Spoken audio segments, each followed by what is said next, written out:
All right, great. So I want to welcome everybody to our annual TRIAD, monthly TRIAD. I guess Jerry couldn't make it, so Dottie will be taking notes. We'll do the notes from last month. Next month, when we have the Christmas party. Ken Vinton was asked to work the polls, so he's at the elementary school doing his civic duty. So we thank Ken for doing that. So I told him I'd be more than happy to take over with the meeting. We do have some special guests. We have our fire department and police department. We won't be meeting the new chief. He will be coming on board starting, I believe, next week, the 8th or the 9th. So he wasn't able to make it today, but we'll have a meet and greet with him in January here at the TRIAD. And his name is John Chavis, C-H-E-V-E-S. Chavis, right? And he's very nice. We met him at the Halloween party. Kim Roy, the Board of Selectmen chairman, brought him around. So he's met a lot of people. He's very nice. He's from New Bedford. So seems like a nice team player, which would be awesome to have, you know. So just asking everybody if they've been to vote yet. Mm-hmm. Me too? Yep. So don't forget to vote. I know it's busy over there. The town hall's been busy with the 3 cubies that they've had inside the clerk's office the past 2 weeks. They're very, very busy every time I go over there. They're early voting. I went early Friday and they weren't having it on Friday. Yeah, no. All the other towns Yeah. did on Friday, but Halifax didn't. Yep, I think they were We like, made it early today. I think they were so busy that was that. So, so we're gonna just take a few minutes and go around and Dottie with Generations. How do you have any announcements to make? There you are. I'm looking for you all. I'm like, where'd you go? I shrunk. Yeah, there she is. The only thing is December 22nd, we're going to the company theater for the Edward Twins. I got 16 seats and it's sold out. And I tried to get more seats and I couldn't get more seats. So I have a couple of people, there's always somebody that can't make it that day, so I have a waiting list, so. And that's all I have for now for Generations. That's it. Okay, thank you, Dottie. Jean, Hi. news from the library? So I left a couple of calendars up there. Feel free to take them or, stop in the library and grab a calendar. 2 programs that I just want to talk about. Our circulation librarian, Maria, started a scrapbooking program. So we're trying to get that off the ground. And it's Monday, November 19th at 6 p.m. And we have all the supplies, like just your first page. I don't know if anybody ever scrapbooks. It's actually, they kind of brought me into it. We had one, so we're trying to get that going. And all you have to do is bring your pictures, 8 or 9 pictures, and we'll help you set up your first page and stuff. You can see if you like it, and then we're gonna try and do it on a monthly basis. So that's Monday, November 19th. And then on Saturday, November 24th, at 11 o'clock, Betsy Randall, she was the former director there. We're having a greens workshop, and she owns the property next to the post office back there, and it goes like way, way back, and there's just beautiful trees and greens, and so we go back there and we get all these like fresh clippings and stuff, and pine cones, and Oh, nice. I don't even know all the names of them. And then all you have to do is bring your own container, and we'll help you make a nice centerpiece for your tables. So that's Saturday, November 14th. Great. Thank you very much. Joe, do you have anything from? No, I just would like to remind people that every single Wednesday now, we are trying to build this up. We have a potluck lunch for $2.50, and everything is homemade, everything is home cooked. It's very delicious, with the exception of tomorrow. It's every single Wednesday at noontime. You have to call ahead by Monday and make your reservation, and we have a good time. So you're not doing it tomorrow? No, that's Veterans Day. We're doing a Veterans Day lunch, special lunch. Very nice. Yep, and I'll just go over some of the things that happened at the Council on Aging. So tomorrow, this will be, I believe, our 5th year that we do a free lunch to honor excuse me, to honor our veterans. So we started with 0 signups, and now we have about 26 people, so we're going to have to put it into our little overflow room. And it's really nice because one of our quilters upstairs, a few of them actually, have made patriotic placemats, cloth placemats. And they did it last year too, and they came out really nice. So they get to go home with them. The veteran agent will be there, Will, and he's bringing flags, and he's actually our guest speaker today. So they get the free lunch, and it's just a nice time, you know, to honor our veterans and say thank you for everything that they've done through the years. We have a brand new podiatrist, which I'm very excited about. We had a pedicure nurse, and we went through 5 nurses the past 2.5 years, which isn't too fun to do. So this is a full-fledged podiatrist, and her name is Amy Katuch, and she is through one of the offices on Tremont Street in Duxbury. So she started a few Fridays ago. She can only come in on Fridays. She charges $30, and it's every 15 minutes we book people. So so far people have been very happy, and she's in the small ladies bathroom doing her thing. She didn't have a problem with that, which other people do, you know what I mean? So we have to have very flexible people that are willing to, service the seniors. Is that every Friday, did you say? No. They come every probably 5 to 6 weeks. So she's coming again November 30th, so we do have a few slots. She starts around 8:30 in the morning, and then also the first Friday in January. So it's like 5 to 6 weeks in between, because you got to give those toenails time to grow, What else? The newsletter is filled with lots of information. We do have the Arts and Crafts group that started up again with Kathleen, so you can check the newsletter for that.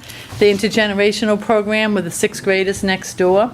We met with them 2 Thursdays ago. 9 of them came. They play games with the seniors. The only problem, we wish they could come earlier and stay longer.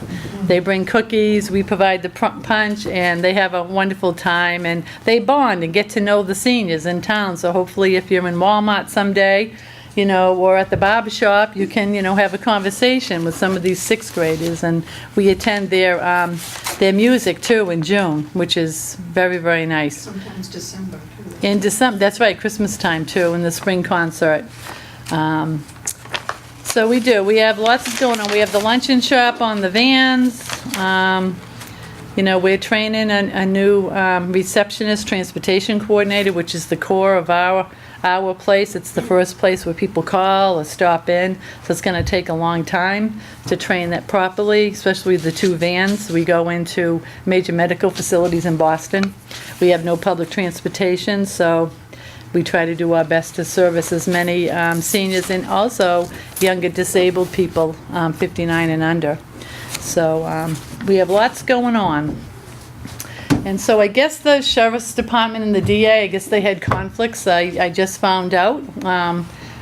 We're happy that the cable company is here because we know we have to get more volunteers from town to come. I wasn't going to let him in. No? Oh, no. Well, I'm glad that he's in. I'm glad that he's here. So, and before we put the guest speakers on, we do have to talk about the Christmas party. And the Council on Aging Christmas party is December 11th, and that's the 2nd Tuesday of the month. But that was the only time that we could get, Laura Sullivan and the crew of volunteers for the Christmas party and the entertainer. The entertainer is going to be Jeff and, what's her name? Heather, thank you. Jeff and Heather Jones. From Halifax, and she's been a Meals on Wheels driver for like 5 years now, but they have wonderful voices, and so that's what they do full-time now. And so wouldn't it be nice to have, citizens from Halifax, doing the entertainment. And so we've had Heather before, and we've had him before, but it's probably been 4 or 5 years inside the senior center, so they will be singing. But the problem is Christmas party is December 11th at the Lady of the Lake Church at noontime. And that happens to be the 2nd Tuesday of the month where we have our Christmas party here, which we're just kind of figuring out. So if it's okay with everybody, we can't do both at the same time. We're gonna have to email to let everybody know, but the following Tuesday, which I hate to do it on, we either gonna have to do it the first Tuesday of the month or the 18th. So what's the consensus? To have our Christmas party here with Triad? Probably the first. Well, the Yeah. first Tuesday would be our regular time That's right, here our anyway. That's when we usually have it, the first What it Tuesday. used to be, yeah. This is the first Tuesday of the This month. is the Okay, first Tuesday. what am I thinking? I'm going back, my head's going back in time. So Oh, the okay. date, so the first Tuesday is, does anybody, Got a calendar? Must be the 4th. The 6th? December 6th. okay, December so I'm 6th. sorry, December No, 6th. December, wait a minute. Today's December 4th. December 4th? Okay, December 4th. 'Cause I'll Okay, send an email out. The 4th. The 4th, okay. all right, so we're gonna have the Christmas party here December 4th at 10. And so what I wanna bring out to the Salt Council, the body, just to make it easier for everybody, and we'll have to take a vote on it. You know, we usually do a Yankee swap, and there's definitely stealing, right, Myrna? So you bring a gift that you think a lot of people would like to have, and you have to wrap it, or put it in a bag. And then we sit in a big circle and play the music and have a good old time. But there is stealing, so if there's something that you want and somebody's already opened, you gotta go over and take that gift and give them yours. It's so much fun, isn't it? What is the limit on cost? You know, we keep it very relative, you know, anywhere between what, 5 and, 10, 12 yeah, last year. somewhere 10, 12. between like $6 and $12 right in there. If you can get a good deal, 10, around 10-ish. yeah, 10-ish, Okay. yeah. Yeah, so what I wanted to mention to everybody, so in the treasury, we have $1,061. You know, I am the treasurer, because I do the bill schedule for the Council on Aging, so it's just easier for me to do it. We just bought a coffee urn, and that was $47.99, and thank you, Joe and Dottie, for going out and getting that, because ours died last Wednesday at our Halloween party. It was just me. I mean, it was just Joe, not me. But thank you anyway. Coupon, yeah. You're welcome. Nice. Yeah, and you got it at Bed Bath and Beyond, yeah. And they had just the 2 days before had sent me a coupon in the mail for something. See that? So it was meant to be. Yeah. So nice stainless steel Nesco From China yet. from China.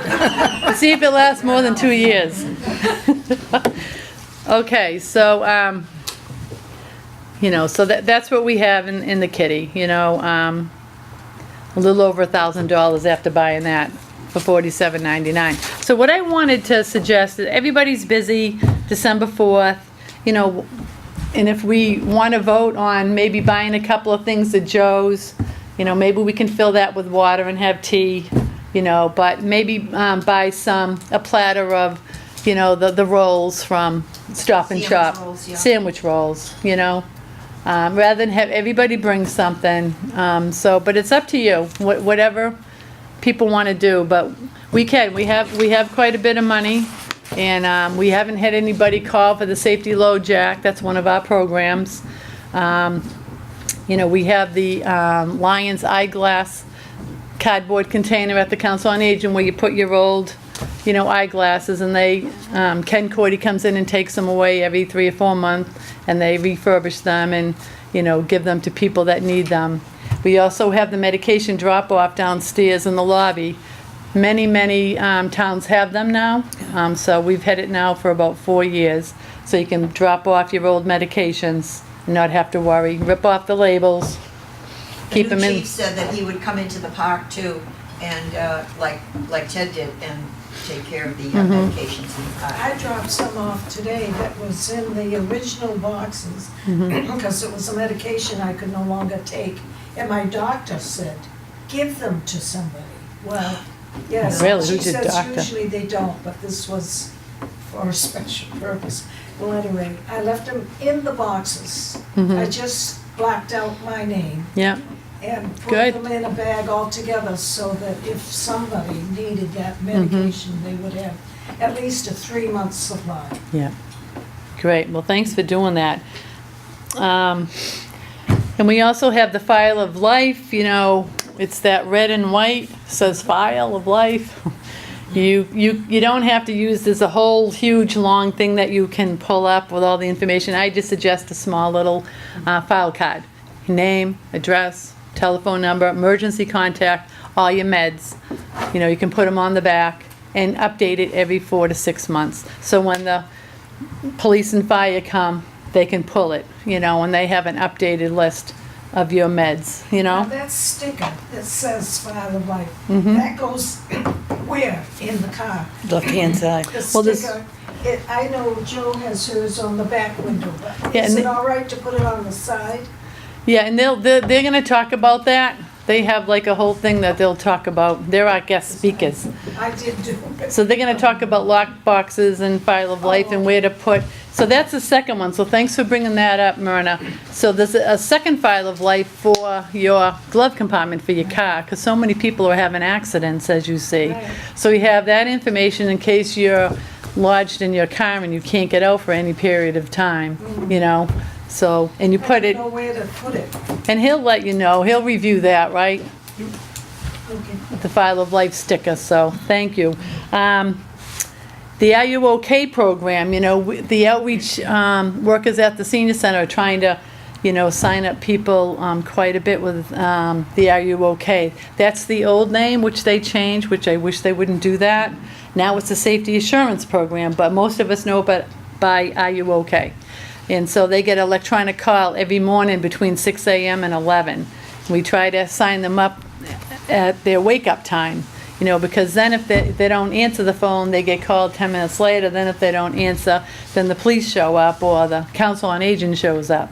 So that's a wonderful program, too, that we offer. And then the Safety Low Jack, you know, for people with memory impairment, dementia, you know, autism.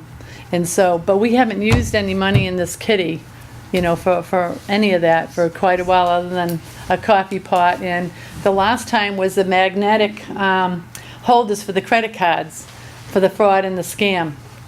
And so we did that at the Triad Fair last year, you know, that we gave out free to people that showed. So, so those are all of our programs, and just to let you know, and just to remind you what Triad is all about. So, what do you think about December 4th Christmas party? Do you want to bring, you know, the food, or would you rather just take a vote so we can just take it out? Break, let's buy it. Yes, All I right. think so, yeah. So why don't we, how many, raise your hands if you want to take it out of the kitty, if you agree to take it out of the kitty. All right, so you can write these down, 1, 2, 3, 4, 5, 6, 7. Okay, and how many rather not? And it's okay, and how many abstain? Well, Okay. I'd really rather have Joe do it, but if everybody wants to buy Well, she does it every week, every month. know, they She need a makes break. something, yeah. it, They she's need- fine. We were just talking about that in there, about bringing Joe, you know, Dunkin' Donuts coffee, you know, once a month, but we didn't think the town would like that, so. No. They wouldn't. Yeah. We gotta get another banker to come up here and provide that. Like, who was that guy we had? from Alan, Russ? yeah, he was Alan, great, yeah. Great. That was great. He was, we miss him. You gotta We go, really- G? I gotta go, yeah. It's okay. We're busy at the library today. Thank you for coming, and Will you bring my calendars and stuff back? Yep. I gotta stop there anyway, Jean. Rather do now, because I gotta come over there anyway later. But I got. All right, I'll grab them. No, I'll take him over, I gotta come over and get the book And anyway. get the book anyways. Okay, bye, everyone. thank you, Bye. Jean. Okay, so in February, January, we'll have the new chief. And in February, March, April, I don't know if you know, but Governor Baker, Charlie Baker, had mentioned the age-friendly communities, dementia-friendly communities. That's a big, huge, you know, consortium that's going on throughout Massachusetts and across the country, actually. And he promised us, you know, $12 a senior with a formula grant, and it just came through about 2 weeks ago. So that's a part of my funding at the Council on Aging, you know, doing a juggling act between, are we gonna get 10, we're gonna get 11 or 12, that's a lot of money. So we just found out, and the budget actually started July, and we're just finding out almost in November. So, so he's big on age-friendly and dementia-friendly. All of them are, and so, you know, we might have somebody come to speak about that, because we're all, you know, living with people with memory impairment. We're aging in place, we're living longer, and we're gonna see more and more of it. You know, so they come and they kind of have like little subgroups where you can go through like little examples of what might happen, you know, and practical things, you know, and whether it's your parents, your husband, your wife, your significant other, your neighbor, your aunt, it's gonna happen to all of us if it hasn't already. So we're looking forward to that. So anybody else that wants to announce anything before we have the speakers? I think we ought to have the speakers. He looks very sad. Okay, so we have, Joe Cushman is a liaison with the Council on Aging. He's done a wonderful job the past 2 years. We love to have him. So him and the outreach workers and myself will get together like once a month and talk and go over, all for the benefit and the safety of the seniors that live in Halifax. And we have PJ Hogan. So between the two of you, you can do it informally if you want from there, and or come on down. Yeah, why don't you come on down? And you can sit, you can bring down a couple of chairs. Are So they both can- from the police station? No, PJ's from the fire, and I asked him to do like an AED, but I also want him to talk about TRIAD-related programs and, you know, the lockbox that's out, attached to Pope's Tavern now, and like what it is and how it got there, and Joe will help him do that too. Cool. All right, so the chief asked me to come down and talk about some AED stuff. So AEDs are automated external defibrillators, and how they work is you open them up. They're pretty simple. You open them up. There's a button that you'd press to turn on.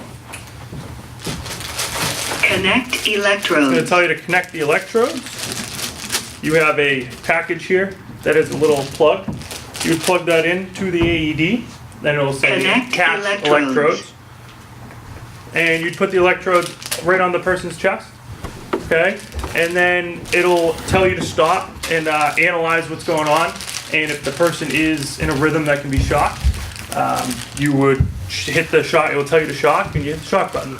Also in every AED, there's also some face cloths and a razor. So with an AED, when you have somebody who's in cardiac arrest, that's what you're using it for. They're not always nice and dry. You might have to dry them off, and they might have some hair on their chest. The stickers might not stick well, so you gotta shave the hair off. I wondered what that razor was from. Oh yeah, exactly. You gotta shave the hair off, stick them on there. They need to be a good contact. Yeah. So in the newer AEDs like these ones, and any of the ones that are out there, they're pretty good. You can use them now on ice. You can't be submerged in water when you use them. So a little puddle's not gonna make that big of a difference, but they just can't be in Monpont Pond when you put them on. So with CPR in conjunction with using an AED early, the chances of survival increase dramatically.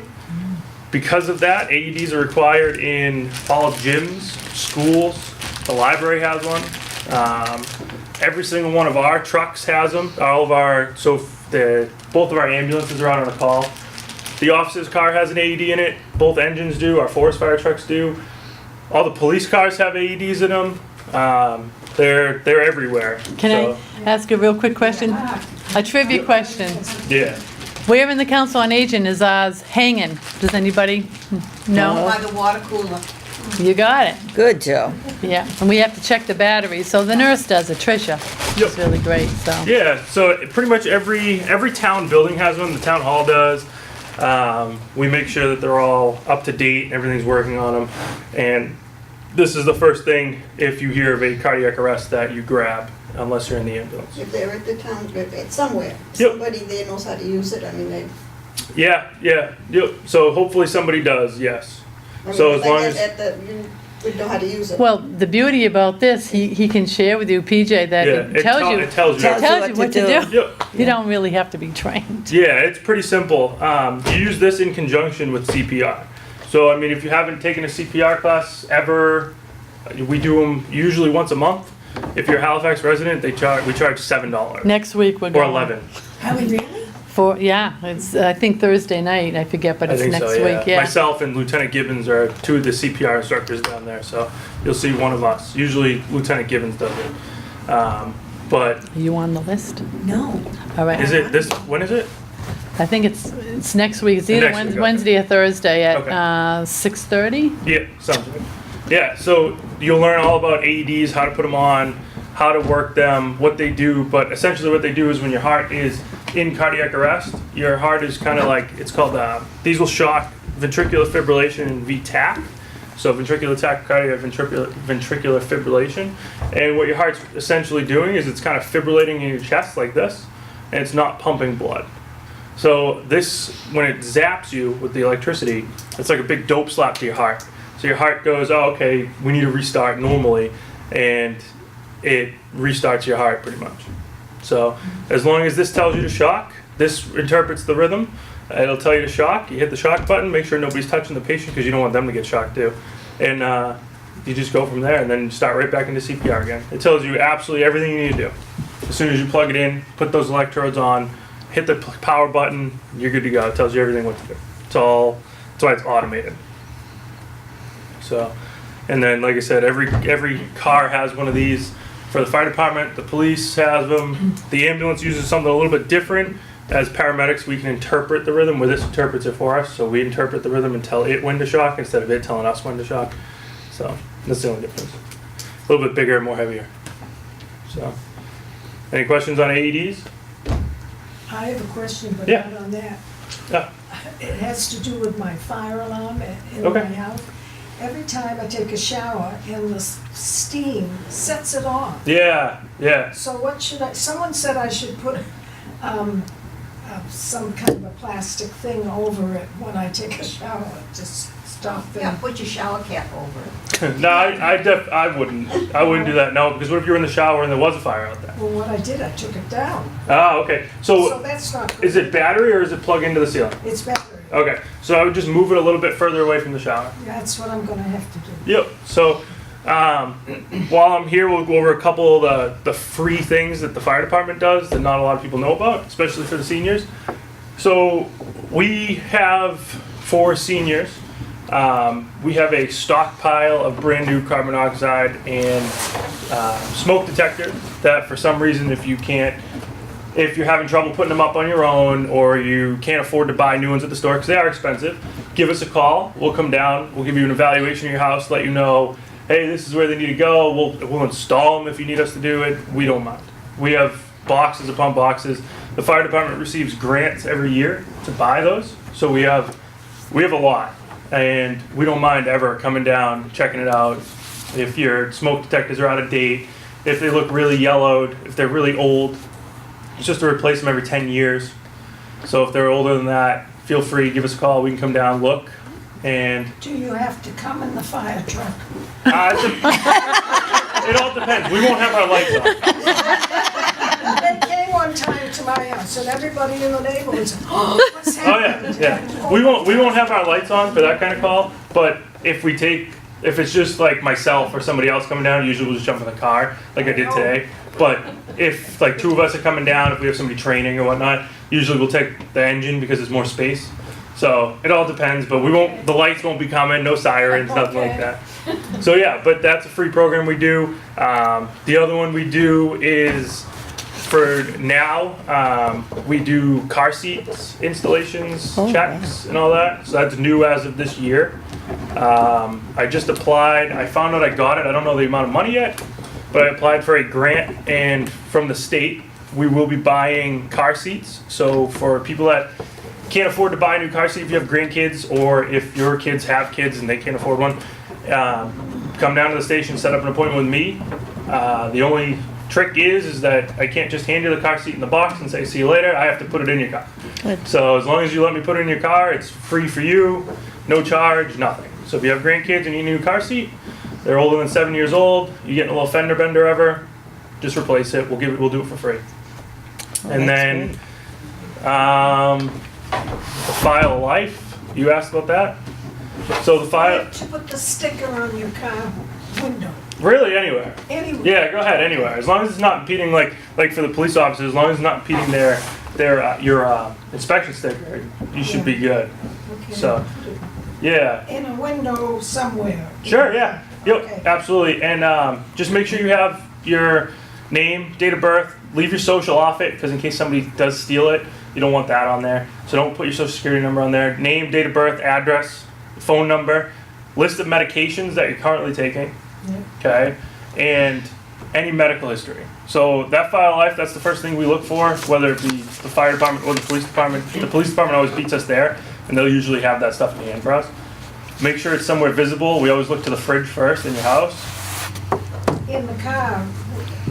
Leave it right in your glove box. Okay. All right, and then just always have it up to date. That's the biggest thing, because when we come in, we're trying to get you out of the house, out of the car as fast as possible, and get going to the hospital.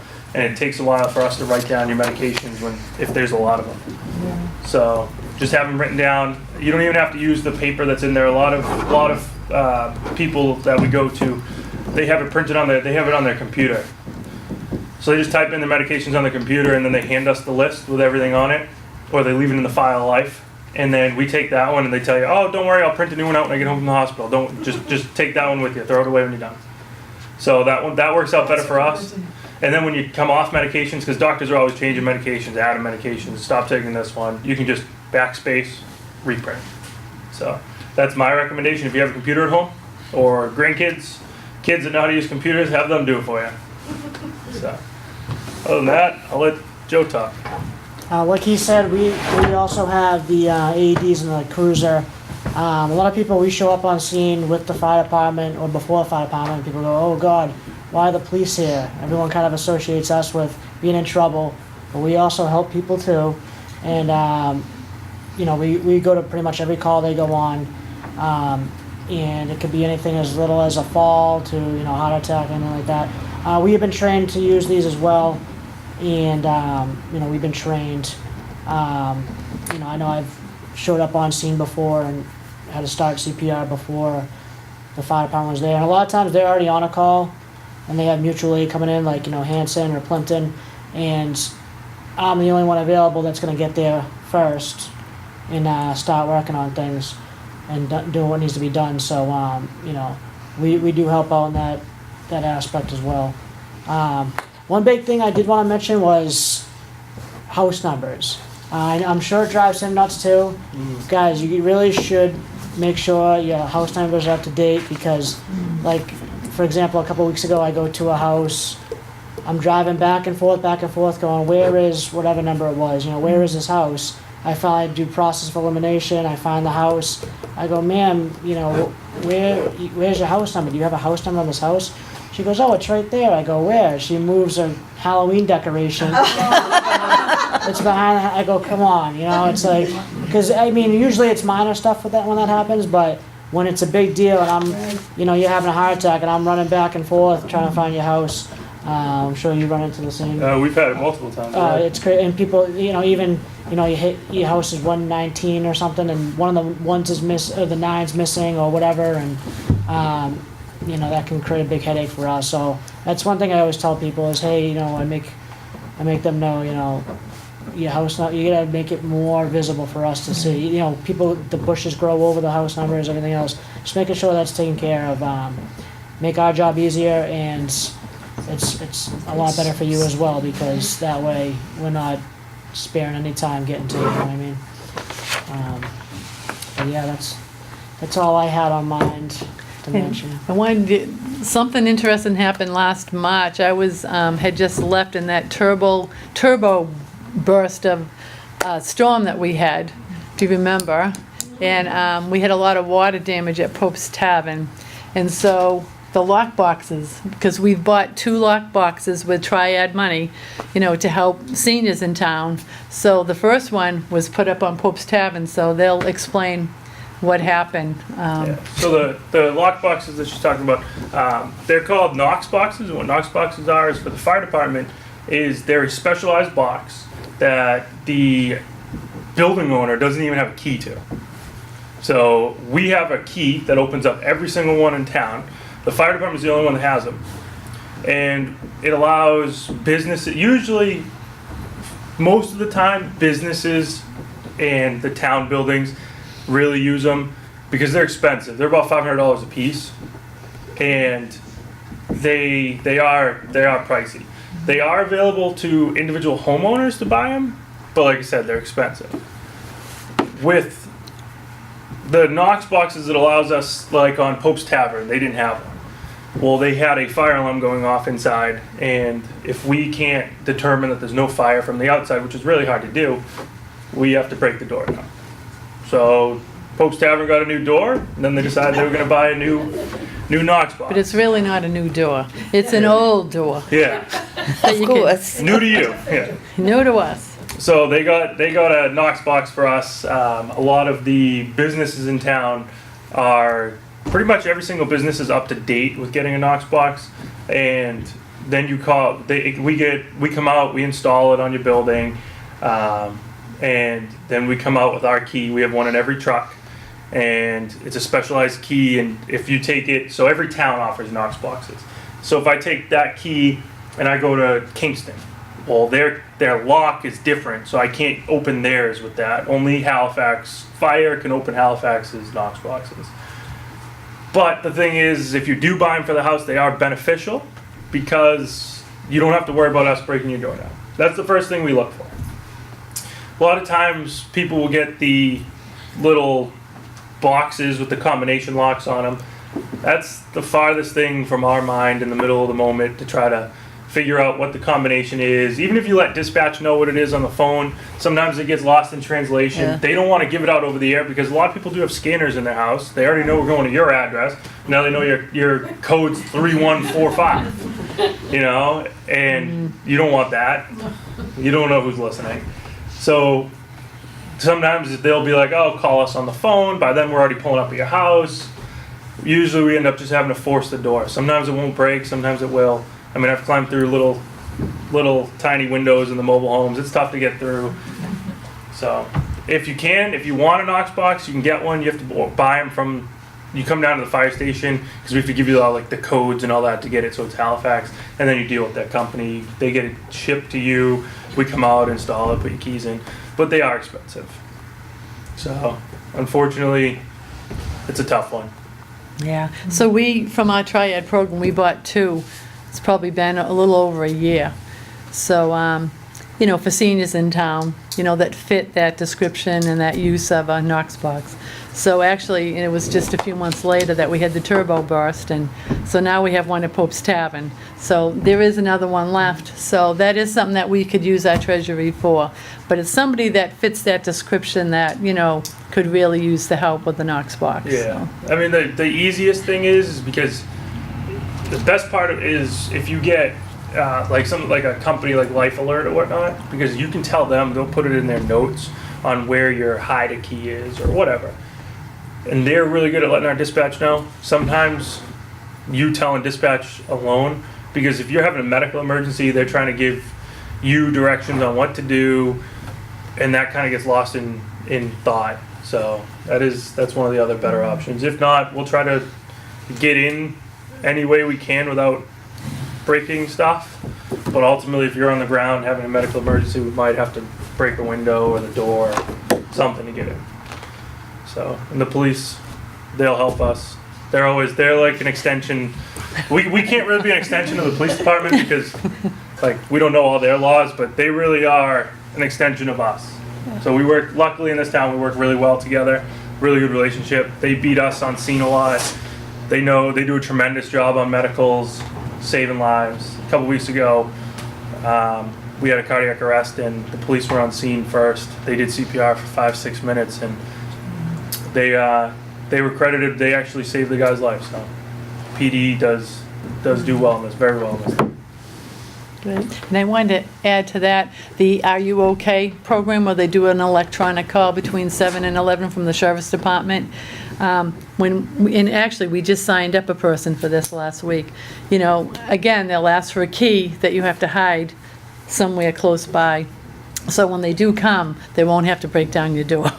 You know, so, you know, they think of everything. They do a great job. Can you guys talk a little bit about the DNR, do not resuscitate, and if you have somebody at home or Sure. at an assisted living, whatever, you know, where the paperwork should be, where it Sure. shouldn't be? So if you have a DNR or MOST form, what they're calling them now, if you want to be a DNR, or if your family member at home is a DNR, or, I mean, we've run into cases before where somebody comes home on hospice and it's a family member, they are a DNR, and all of a sudden we get there because the person is in cardiac arrest. If you don't present that paperwork to us in a very timely manner of us walking in the door, unfortunately, we will have to resuscitate. So the DNR has to be valid, has to be signed by a doctor, by the person, has to be valid, in date, and you just have to make sure that you have it handy. So if you're gonna have, somebody has a DNR with that file of life, put it right on the fridge with it. Okay, we look there first, and if there isn't one, we go to work, unfortunately. And I know it's a tough subject for us, because legally, if there isn't one, we have to do it. We know the patient's wishes, because it might be the person's wife or husband telling us she's a DNR, I can't find the paperwork. It's tough for us, it's tough for them, we feel terrible, but we have to do it. And it's the same thing with like healthcare proxy and all that. We run into the issue a lot of the times where we go to a house, and whether it's the male or female and they don't want to go to the hospital, they cut themselves on their arm. The wife calls 911. And we go there, well, I'm his healthcare proxy, he has to go to the hospital. Well, a healthcare proxy is just when that person is unconscious. That's it. So we get into fights all the time. The wife will be yelling at us, or the husband will be yelling at us. They have to go to the hospital. I'm their healthcare proxy. Well, they're talking to me. They're not unconscious. They can tell me no. So that's a big one. And then if you have, with the dementia and all that, if you have somebody who has dementia in your family, a power of attorney, if you do have a power of attorney over somebody, you do need to get that paperwork and have it that handy as well.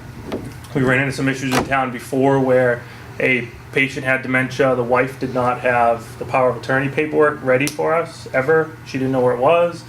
So every time, whether if it's say it's something as simple as he just slides out of a chair, you can't lift your loved one to help into the chair, and we get there and there's no power of attorney and they have dementia, well, they legally have to go to the hospital with us, no matter if we think they're not hurt or not. So you do need to have that available if there's any dementia with a patient, because you are making the decision for that person. And if you know that there's no injuries with that person, you can sign the paperwork, but you have to have that for our documentation. Without it, they have to go. So our hands are tied on that stuff. And I was gonna add to that too, so if you have a loved one in the hospital, and I recently went through this, so I know firsthand, it's unbelievable. They have a DNR, advanced directives, you gotta make sure, even if they're in the hospital 100 times that month or that year or whatever, every single time, that the staff from that hospital can find it on the computer, because I ran into this, and the person would have been coded, Yeah. you know, and they could not find it. The doctor on the case couldn't find it, so you have to make sure when you go in. Does that last forever? If you do one, you don't have to do another? As long as you have it with you, yeah. Yep. So as long as the doctor signs off on it that it's DNR and all that, usually its expiration date is forever. But yeah, I mean, if it's ripped up or anything like that, it's invalid. Even if you have all the pieces and you're trying to like, oh, the dog just ate it. Sorry, unfortunately, no. Okay, you have a copy. It has to be the original. Has to be the. Yeah, it has to be the original. So make sure you have the original. And like she was saying, the issue with the hospital is technically in the hospital, a doctor can write it on a napkin and it's valid that it's a DNR.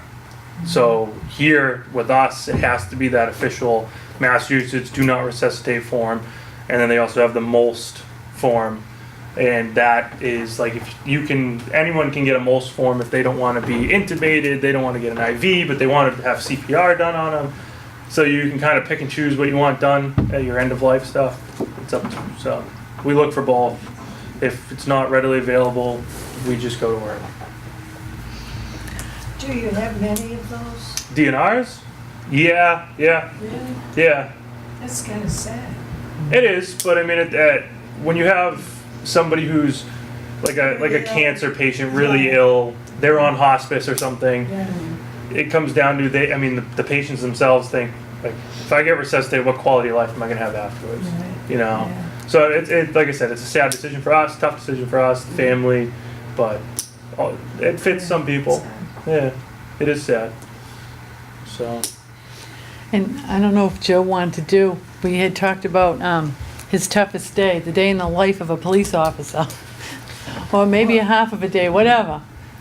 You know what, I like doing it, so they're not tough, but, I mean, we have everything.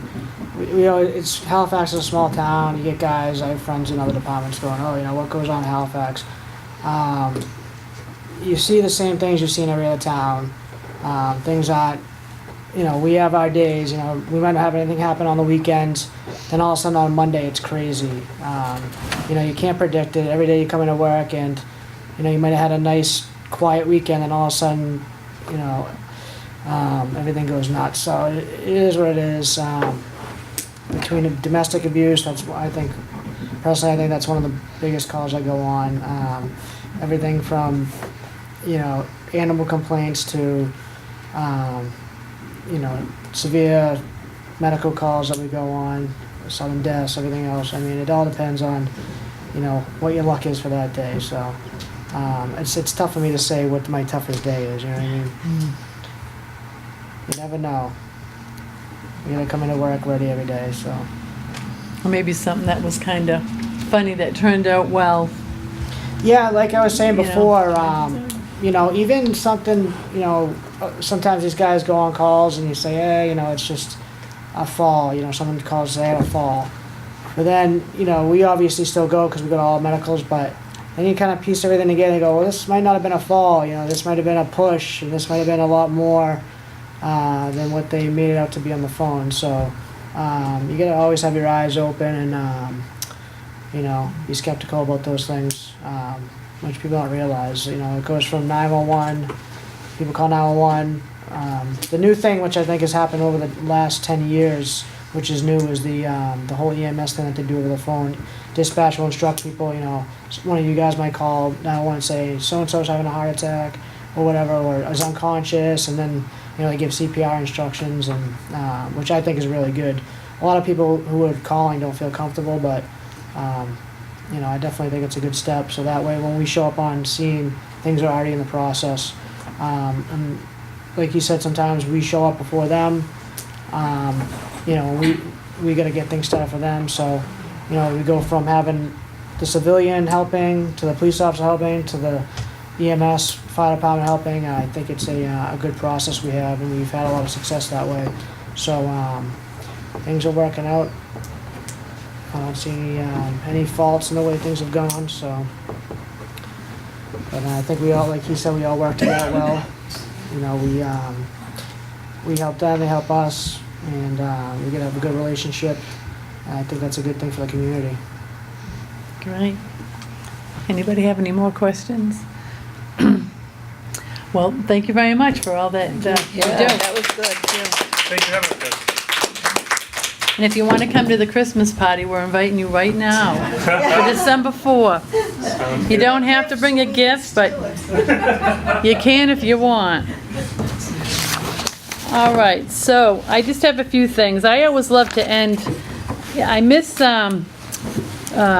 Ken's, you know how sometimes he'll have a funny quote or a story? I miss that. He hasn't done it for a few times, so these are like words of wisdom. So the first one I have before we end is, it's not the years in your life that count, it's the life in your years! Exclamation point. Yeah. The second one, the heart has no wrinkles. Maybe some of us do, but the heart has no wrinkles. And the last one, this was a quote, I actually did it with some of my staff this morning, because we're all going, you know, with the dementia and aging in place and living longer, but this was a grandson, so this is what he says. My grandparents' 60th wedding anniversary. My granddad had Alzheimer's disease, and he didn't remember any of his children, his home, or anything else. But as bad as it got, he said, whenever he saw my grandmother, his wife, he would always say, look at my beautiful wife. And there was a picture of them hugging, so. Oh, that's nice. Yeah. So I'll end with that, and I'm hoping everybody comes to the Christmas party December 4th. You don't have to bring a gift, you can bring one if you want, you can wrap it, you can put it in a bag, you Oh, know. Make sure you bring one. It's fun, it's fun. It's more fun than this. It's gonna be here, right, Barbara? Yep, it's going to be here, and we'll get the sandwiches, and if you do, because I know one of the ladies always brings that candied bark, the chocolate, so if you have something special, Sue, yeah. You know, you can bring it if you want, but we're just trying to make it, you know, easier and light around the holidays, and just festive and fun, you know? There's a lot of craziness out there and seriousness, so we're just trying to make it light and fun. Flick the switch first. And have some coffee from our new coffee pot before you go. Very good. But thank you for all coming. And thank you, fire and police, and cable man.